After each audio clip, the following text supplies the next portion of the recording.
For this neighborhood in the city of Homs, it may take years to forget the past.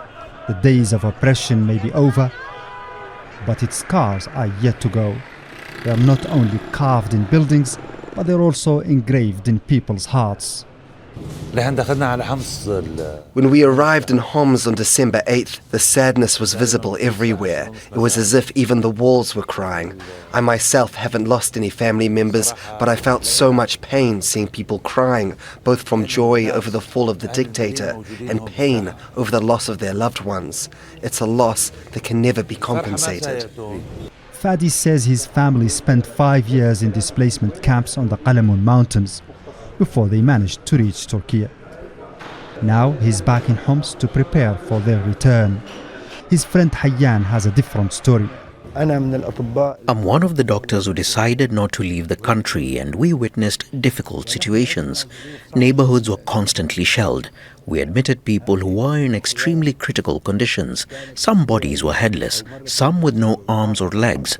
An 18-year-old had half of his body mangled by a bomb, even though he was still alive. And there are countless similar stories across Syria.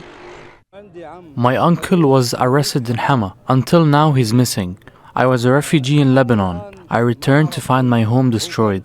And yet I'm happy beyond imagination about the change. And change is happening fast. 2 weeks after the fall of Bashar al-Assad, Homs is vibrant with life again.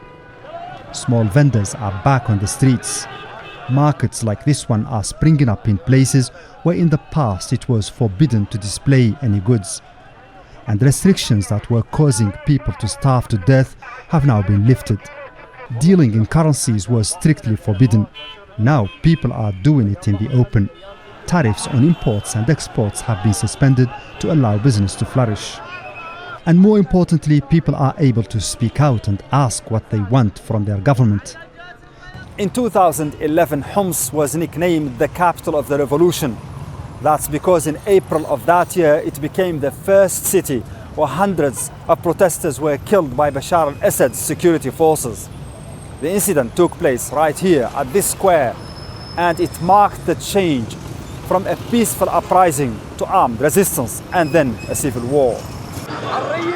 But even though both the war and Assad are gone, the people of Homs are still torn between the joy of change and the trauma of the past, with so many dreams to fulfill and so many wounds to heal. Mohamed Vall, Al Jazeera, Homs.